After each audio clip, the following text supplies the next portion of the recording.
Foundational Principles of a Disciple of Jesus, Chapter 3, Cultivate Appropriate Friendships. When cultivating God-centered friendships, prioritize face-to-face, synchronous, in-person ways of relating, for God wants to meet us through the flesh, as evident in Jesus being born in Bethlehem as a little baby who was gently held by the loving hands of the Blessed Mother. Jonathan said to David, "Go in peace, for we have sworn friendship with each other in the name of the Lord, saying, the Lord is witness between you and me, and between your descendants and my descendants forever." 1 Samuel 20:42. In cultivating appropriate friendships, I will prioritize face-to-face friendships over relationships that are mediated by digital devices. As listed, this priority is as follows: face-to-face, voice plus video, voice, email, text, Facebook, and social media. In developing friendships, I will seek to express myself authentically according to what I believe and value. This will allow the other person to know accurately who I am and, with this knowledge, choose to affirm me or not. Then, when I am affirmed, my true self is affirmed and not a false, projected self. I also resolve to be open to the gift of being deeply affirmed. According to Conrad Bars, and I quote, "Authentic affirmation can be given only by another already affirmed individual. Affirmation is a gift, not something that can be bought, demanded, or obtained at the price of self-debasement." End of quote. In remaining open to this gift, I am conscious of, as stated by Bars, and I quote, "There are two ways by which unaffirmed people will try to obtain this love. First, by always being nice and pleasing others, by never getting angry, and by never hurting other people's feelings. In short, by non-assertive behavior. Second, in sexual contacts, using the mistaken notion that sex equals love." End of quotation. Barr similarly writes, and I quote again, "Unaffirmed people have only one concern and need: to become affirmed, to be loved for who they are and not for what they do. They are literally driven to find someone who will truly, unequivocally love them. This is in marked contrast to affirmed individuals who look for someone with whom they can share their love, who can give love as well as receive, who can wait and are not hurried, driven, or compelled to find someone who will love them." End of quote. Recognizing that God has given me a desire to love truly and be loved truly, I'd resolve to meet these holy desires responsibly and realistically by taking steps for growth and healing towards becoming more mature and affirmed, and by opening myself to experience my emotions so as to integrate the felt emotions with my intellect and will. According to William Glaser, our, and I quote, "basic human needs are for relatedness and respect." End of quote. Our basic human needs, expands Glaser, consists of giving and receiving love in realistically responsible and morally appropriate ways, by which, when we are in love relationship, we are affirmed as valuable, worthwhile to ourselves and to others. Realistically meeting our God-given human need to love and receive love entails that we, I quote, "abandon what may be called the primitive pleasure principle, and to adopt that long-term, enlightened, wise pursuit of pleasure, satisfaction, joy, happiness, which the reality principle implies." End of quote. I irresponsibly seek love and to give love if I do so hedonistically, where I seek, and I quote, "to gain happiness without assuming responsibility, and consequently experience only fleeting moments of happiness, but not the deep-seated satisfaction of joy which accompanies responsible behavior." End of quote. An example is begetting children without the intention of responsibly raising the children. When, however, one acts, and I quote, "in such a way that he gives and receives love and feels worthwhile to himself and others, his behavior is right or moral." End of quote. I have experienced lasting joy when I say yes to responsibilities and then, with the grace of God, do that which the responsibility entails. For example, when I was a newly ordained priest at a rectory, I was assigned certain days when I was on call for 24 hours to respond to sick and sometimes dying people who wanted to see a priest in nearby hospitals. When I responded responsibly, I felt lasting joy, which I still experience now in saying yes to the responsibility of caring for the sick and the dying, and then by following through and visiting them, including when this meant at 1 a.m. in the morning. Similarly, when parents of very young children respond responsibly to the cries of their young ones during the middle of the night by caring for their children's needs, the joy they experience can be similar. When experiencing fear of being rejected by the one to whom I am reaching out, with the hope of developing a realistic, responsible, and right relationship, I resolve to pray for the grace to courageously connect with the other person despite the fear that I experience. Albert Ellis's courage in facing his fears serves as an inspiration, as described by Kirsten Tobias, and I quote, "During his early adolescence, Dr. Ellis spent much time reading books in this beautiful outdoor space of the Bronx Botanical Gardens. Sitting alone on park benches, he would notice females from afar and agonize about approaching them. To his great dismay, he never approached any of them. Turns out, Dr. Ellis experienced crippling social anxiety in the romantic realm. He feared rejection by females that he was interested in pursuing and had insight into the limitations this fear imposed on him. So, what's a guy who fears rejection to do? From a young age, Dr. Ellis read a great deal of philosophy and psychology. The ideas of rational self-talk and exposure to feared circumstances resonated with him. During the month of August before his senior year of college, Dr. Ellis set out to overcome his social anxiety. The task? Visits to the botanical garden where he would set out to approach females, young, old, tall, short, all of them. No matter how anxious he was feeling, he would make himself talk to females in the garden. This farcical task set him up to be looked at like he had 100 heads. The garden is a respite from city life and not the ideal pickup scene. In other words, this is not typically the place where individuals come to when they want to socialize with romantic partners. But that was the whole point. Face your fears head on and deal with the consequences, and hopefully get a date. Dr. Ellis approached 130 women that summer. About 30 of them walked away at contact.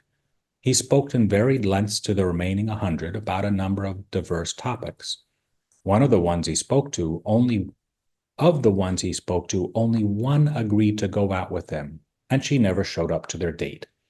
However, Dr. Ellis was freed from his crippling social anxiety. He experienced his feared consequence firsthand, which enabled him to realize that it wasn't really awful. In fact, this experiment resulted in some very enjoyable conversations. This story represents a technique that is now termed exposure therapy. It entailed the active confrontation of a feared consequence. His anxiety started very high, included palpitations, sweating, etc. And he continued the exercise over the summer month until he was able to talk to a female without any anxiety. Is your life restricted by fear? What situation can you work on confronting to better your life? Create your own experiment to get rid of anxiety. In cultivating friendships, I resolve to foster a variety of healthy friendships and acquaintances with appropriate boundaries and levels of intimacy proper to the relationship. As well stated by Cloud and Townsend, and I quote, "We all need more than God and a best friend. We need a group of supportive relationships. The reason is simple. Having more than one friend in our lives allows our friends to be human, to be busy, to be unavailable at times, to hurt and have problems of their own, to have time alone. Then, when one person can't be there for us, there's another phone number to call, another person who may have something to offer, and we aren't enslaved to the schedule conflicts of one person." End of quote. This includes cultivating community friendships, which may not include individual friendships, but could. As recommended by Jay Stringer, in developing individual friendships and acquaintances, I will seek allies, guides, and sages. I will discern what is appropriate to share and what is not appropriate to share with allies and guides. For example, certain interior struggles may not be appropriate to share with an ally, but are proper and should be shared with a learned, trained guide. My need for these friendships keeps me aware of my weaknesses. That, writes Scott Wieman, and I quote, leads to unity with others, and in that unity there is victory. End of quote. Over addictive patterns of behavior leading to sadness and misery. In defining these various kinds of relationships, Stringer writes, and I quote, allies, guides, and sages. An ally is a friend who will journey with you through the seeming monotony of life, as well as its challenges and glory. A guide is an individual trained in understanding the human heart and psyche. This could be a therapist, a pastor, or someone who has walked the journey of healing for several years more than you. A sage is a thought-leading pioneer whose ideas and insights actively shape your understanding. In fostering these various relationships, I will be cautious in forming close bonds with women while remaining open to the mature woman or women that God may place in my path, who could help me truly deepen my relationship with God and my neighbors. As Bars explains, and I quote, this is not to say, of course, that a priest who is truly a celibate should not be allowed to directly experience the beneficent influence of a mature woman's wisdom and her sense of the goodness of things. If it pleases God to put a mature woman on his path, when whom he can experience the more of machitiae, love, friendship, love, in a proper, mature love of restraint, his work as a priest may be expected to bear even greater fruit. End of quote. I also will carefully distinguish between work-ministry relationships and friendships. Related guidelines to which I'll pay attention are the following. I'll avoid blurring the boundaries between what is ordinarily appropriate to share between friends and family and what is appropriate to share among coworkers. The relationship of coworkers is founded on contracts that establish payment for services rendered. After the contract ends, the coworker relationships also often end. Aware of this reality, I resolved to be more responsible in cultivating healthy, realistic, and morally right friendships outside of work while being friendly at work. When in a supervisory role, I'll maintain clear job descriptions and relate to the worker in the framework of the job descriptions. Cloud and Townsend well explain why it is so important to distinguish between work relationships and supportive friendships that are distinct from work. And speaking primarily to the laity who do not act as pastor, father figures over parishes, they write, and I quote, people increasingly come to the workplace wanting the organization to be a family.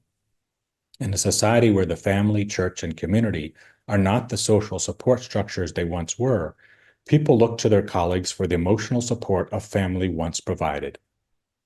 This lack of boundaries between the personal and work life is fraught with all sorts of difficulties. The workplace ideally should be supportive, safe, and nurturing. But this atmosphere should primarily support the employee in work-related ways to help her learn, improve, and get a job done. The problem arises when someone wants the job to provide what her parents did not provide for her: primary nurturing, relationship, self-esteem, and approval. Work is not set up this way, nor is it what the typical job asks of someone. The inherent conflict in this setup is this: the job expects adult functioning, and the person wants childhood needs met. These differing expectations will inevitably collide. Health comes from owning unmet childhood needs and working them out. The problem is that the workplace is not the place to do that. You need to make sure you're meeting your needs for support and emotional repair outside of work.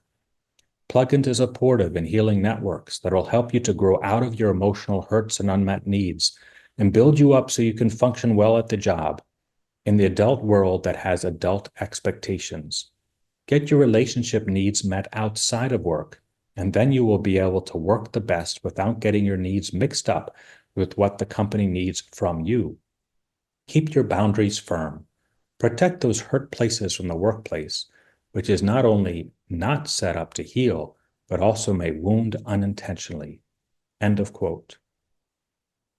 The friendships I develop among allies, guides, and sages can be further defined by how Aristotle distinguished various friendships: friendship of utility, friendship of pleasure, and friendship of virtue. In friendships of utility, the friends relate to one another to obtain something from the friend. An example of a friendship of utility is evident among neighbors who mutually benefit from one another according to the different skills each one has. For example, one friend helps the other with carpentry tasks, while the other friend donates his time to fix this friend's computer problems. In friendships of pleasure, the friends engage in activities that both enjoy, such as sailing, listening to music. In friendships of virtue, the highest kind of friendship, the friends actively and intentionally foster virtue in one another. In the words of Aristotle, and I quote, "Now these reasons differ from each other in kind. So therefore, do the corresponding forms of love and friendship. There are therefore three kinds of friendship, equal number to the things that are lovable. For with respect to each, there is a mutual and recognized love. Those who love each other wish well to each other in that respect in which they love one another. Now, those who love each other for their utility do not love each other for themselves, but in virtue of some good they can get from each other. So too with those who love for the sake of pleasure. It is not for their character that men love ready-witted people, but because they find them pleasant. Therefore, those who love for the sake of utility love for the sake of what is good for themselves, and those who love for the sake of pleasure do so for the sake of what is pleasant to themselves, and not in so far as the other is the person loved, but in so far as he is useful or pleasant. And thus these friendships are only incidental, for it is not as being the man he is that the loved person is loved, but as providing some good or pleasure. Such friendships, then, are easily dissolved if the parties do not remain like themselves. For if the one party is no longer pleasant or useful, the other ceases to love him. Now, the useful is not permanent, but it is always changing. Thus, when the motive of the friendship is done away, the friendship is dissolved inasmuch as it existed only for the ends in question. This kind of friendship seems to exist between old people. For at that age, people pursue not the pleasant, but the useful. And those who are in their prime are young between those who pursue utility. And such people do not live much with each other either, for sometimes they do not even find each other pleasant. Therefore, they do not need such companionship unless they're useful to each other. For they're pleasant to each other only insofar as they rouse each other hopes of something good to come. Among such friendships, people also class the friendship of a host and guest. On the other hand, the friendship of young people seems to aim at pleasure, for they live under the guidance of emotion and pursue above all what is pleasant to themselves and what is immediately before them. With increasing age, their pleasures become different. This is why they quickly become friends and quickly cease to be so. Their friendship changes with the object that is found pleasant, and such pleasure alters quickly. Young people are amorous too, for the great part of the friendship of love depends on emotion and aims at pleasure. This is why they fall in love and quickly fall out of love, changing often within a single day. But these people do wish to spend their days and lives together, for it is thus they attain the purpose of their friendship. Perfect friendship is the friendship of men who are good and alike in virtue, for these wish well alike to each other qua good, and they are good themselves. Now those who wish well to their friends for their sake are most truly friends, for they do this by reason of own nature, and not incidentally. Therefore their friendships last as long as they are good, and goodness is an enduring thing. And each is good without qualification unto his friend, for the good are both good without qualification and useful to each other. So too they are pleasant, for the good are pleasant, both without qualification to each other, since to each his own activities and the others like them are pleasurable, and the actions of the good are the same or like. And such a friendship is, as might be expected, permanent, since there meets in it all the qualities that friends should have. For all friendship is for the sake of good, or pleasure either in the abstract or such as will be enjoyed by him who has the friendly feeling and is based on certain resemblance, and to a friendship of good men, all the qualities we have named belong in virtue of the nature of the friends themselves. For in the case of this kind of friendship, the other qualities also are alike in both friends, and that which is good without qualification is also without qualification pleasant, and these are the most lovable qualities. Love and friendship, therefore, are found most and in their best form between such men. But it is natural that such friendship should be infrequent, for such men are rare. Further, such friendship requires time and familiarity. As the proverb says, men cannot know each other till they have eaten salt together, nor can they admit each other to friendship or be friends till each has been found lovable and been trusted by each. Those who quickly show the marks of friendship to each other wish to be friends, but are not friends unless they both are lovable and know the fact. For a wish for friendship may arise quickly, but friendship does not. End of quotation. Developing a network of supportive relationships, including various kinds of friendships and acquaintances, is important, for such a network ensures that I do not become overly dependent on any one human friend, but have someone else to go in time of need when that friend is not available. As Cloud and Townsend explain, and I quote, Jesus left the multitudes, for example, to be alone with his Father. In these instances, we have to allow others to take responsibility for their knapsacks and to look elsewhere to get their needs met. This is a crucial point. We all need more than God and a best friend. We need a group of supportive relationships. The reason is simple. Having more than one person in our lives allows our friends to be human, to be busy, to be unavailable at times, to hurt and have problems of their own, to have time alone. Then, when one person can't be there for us, there's another phone number to call, another person who may have something to offer, and we are enslaved to the schedule conflicts of one. We are not enslaved to the schedule conflicts of one person. This is the beauty behind the Bible's teaching on the church, the body of Christ. We're a group of lumpy, bumpy, unfinished sinners who ask for help and give help, who ask again and give again. And when our supportive network is strong enough, we all help each other mature into what God intended us to be, bearing with one another in love, making every effort to keep the unity of the Spirit through the bond of peace. When we've taken the responsibility to develop several supportive relationships in this biblical fashion, we can take a no from someone. Why? Because we have somewhere else to go. Though we certainly need each other, no one but God is totally indispensable. When a conflict with one significant person can bring us to despair, it is possible that we are too focused and dependent on that person to meet our needs. Such dependency is appropriate for children, but if they are to grow out of this in adulthood and move into having several healthy, supportive relationships, it tends to slow down our personal and spiritual development. Ask yourself, if the person I can't hear no from were to die tonight, to whom would I go? It's crucial to develop several deep, significant relationships. This allows those in our lives to feel free to say no to us without guilt because we have somewhere else to go. When we have a person we can't take no from, we have, in effect, handed over the control of our lives to them. All they have to do is threaten withdrawal, and we will comply. This occurs quite often in marriages where one spouse is kept in emotional blackmail by the other's threat to leave.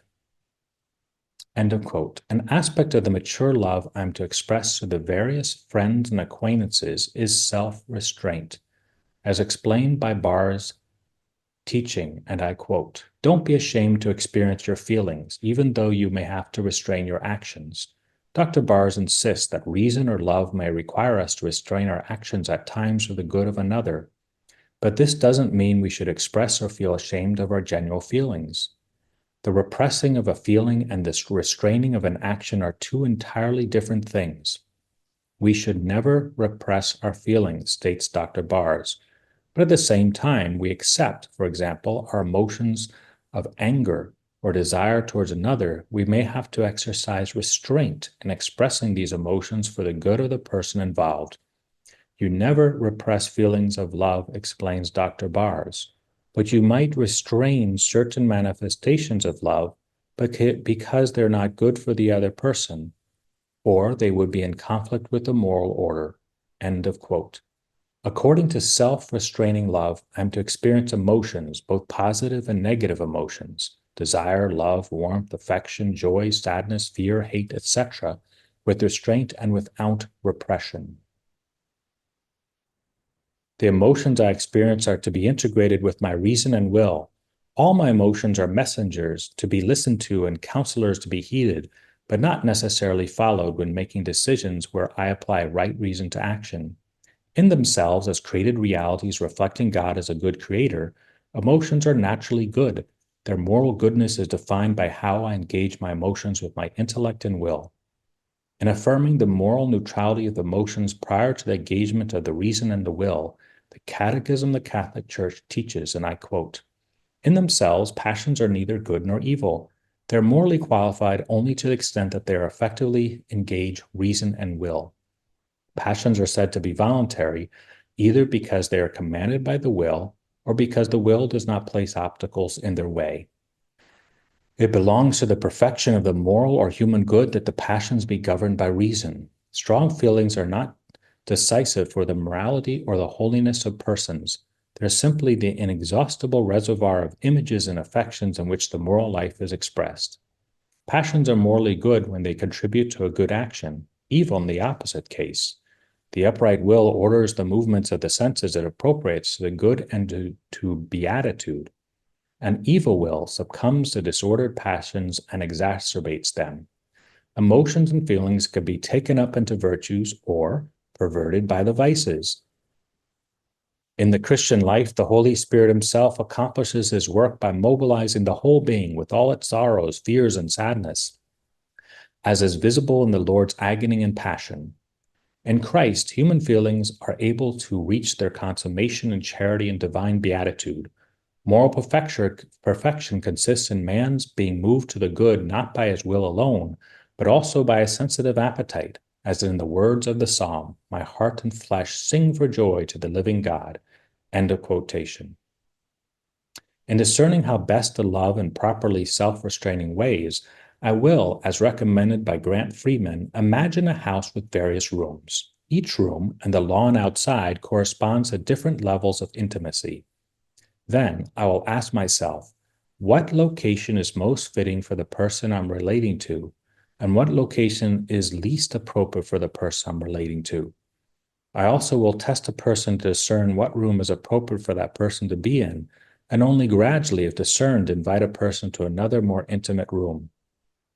Another exercise recommended by Grant Freeman that helps me to discern how to maintain proper boundaries when loving others is by imagining walking on a line, a tightrope, or actually just a line. In imagining the line, I ask myself, is the line a tightrope that spans two high buildings? Or is it simply a painted line in the middle of a well-traveled highway? Or is it a painted line in the middle of a pedestrian, safe, covered bridge?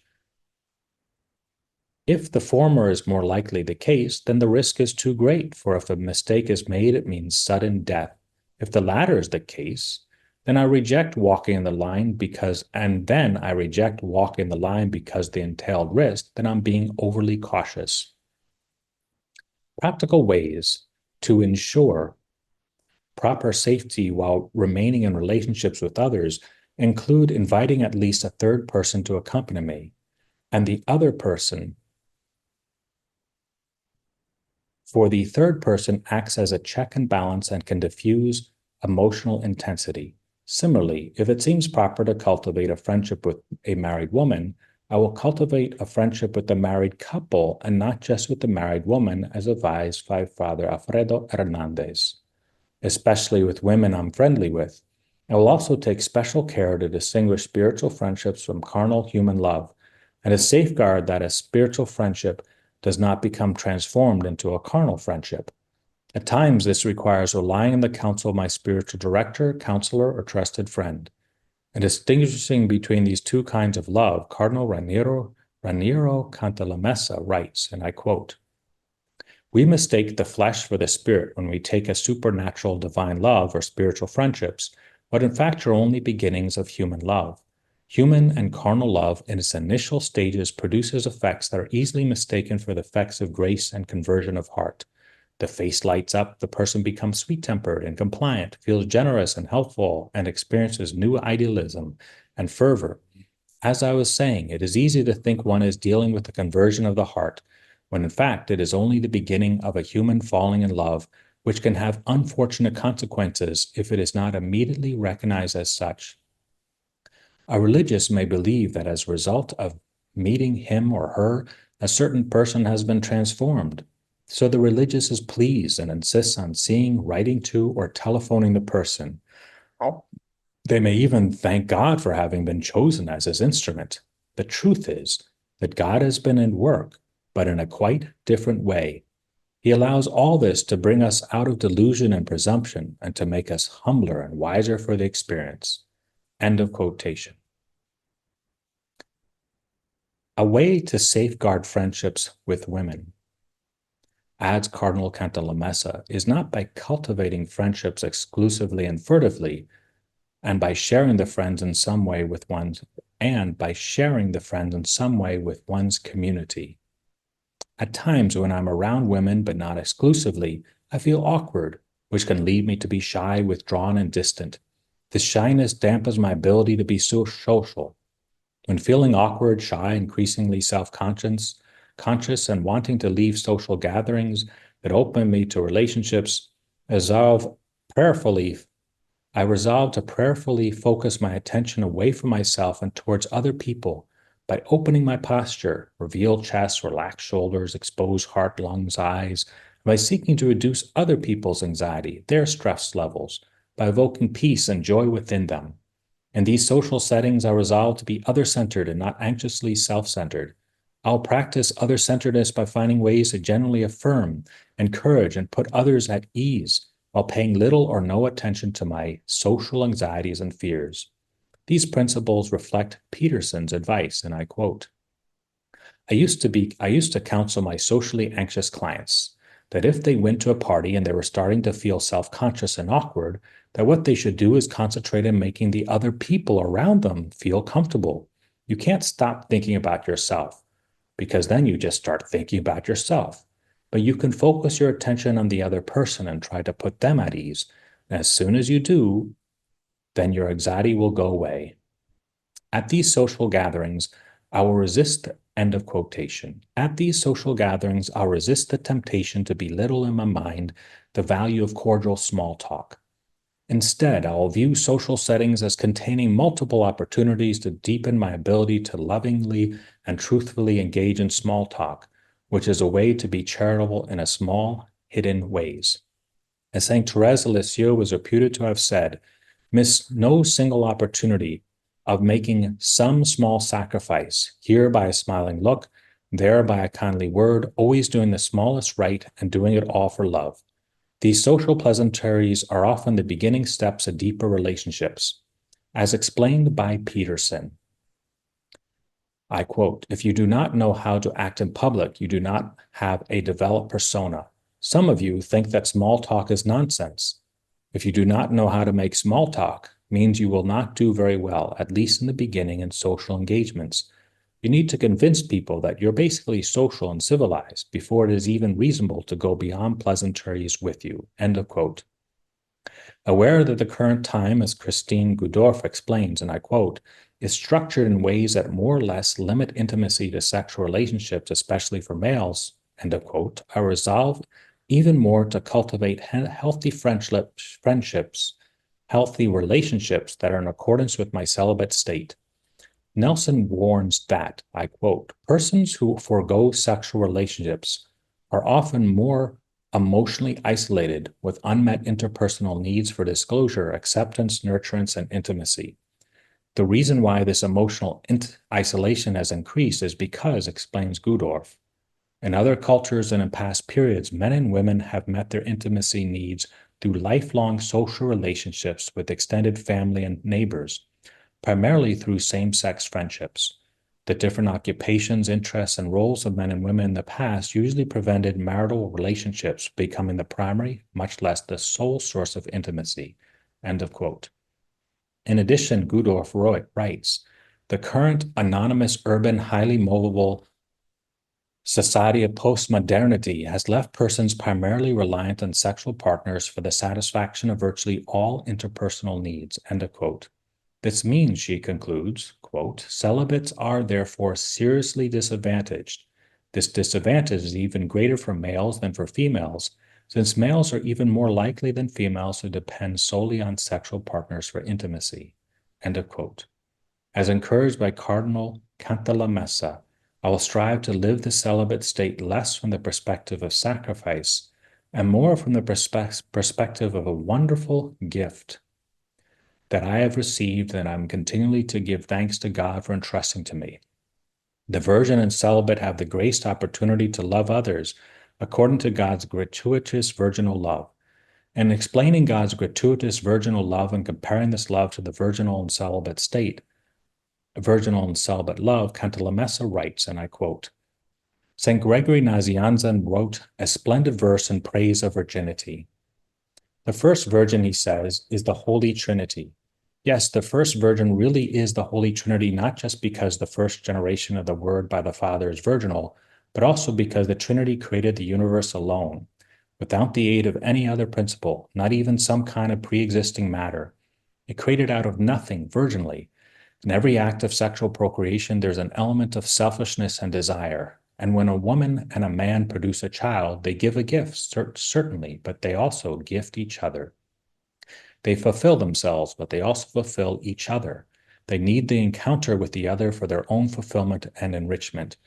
On the other hand, when the Trinity creates, it confers fulfillment, since it is already perfectly happy and complete in itself. There is no need of further fulfillment. Here, virginity shows its most beautiful characteristic, which is gratuity. Christian virgin men and women imitate this gratuity in some degree when they love and care for children who are not their own according to the flesh, nurse the sick people of others, care for other people's old folk, and when, especially in the case of the church's cloistered monks and nuns, they carry the weight of other people's sins, bringing them before God in intercession for the world. End of quotation. Virginal love that does not require or expect payment is particularly important when interacting with those the world deems as poor. Highlighting the importance of relating to the poor, my founder, Father Menard, held that, and I quote, frequent and prolonged contact with the poor is essential. These have so much to offer us in the true sense of the gospel and in the reality of acute problems among which they struggle. End of quote. I'll conclude this section by touching upon the relationship of fraternal bonds I cultivate with other priests, especially with the priests of my community and vocation to the priesthood. According to my founder, Father Menard, the health of fraternal priestly bonds is directly related to men saying yes to a vocation to the priesthood. As summarized by Father Jose Leonardo Rincon, I quote, a main reason why there is a shortage of vocations is due to sad priests and poor witness of fraternal life. For example, entering into a dining room and priests do not greet one another, or priests living together but like solitaires.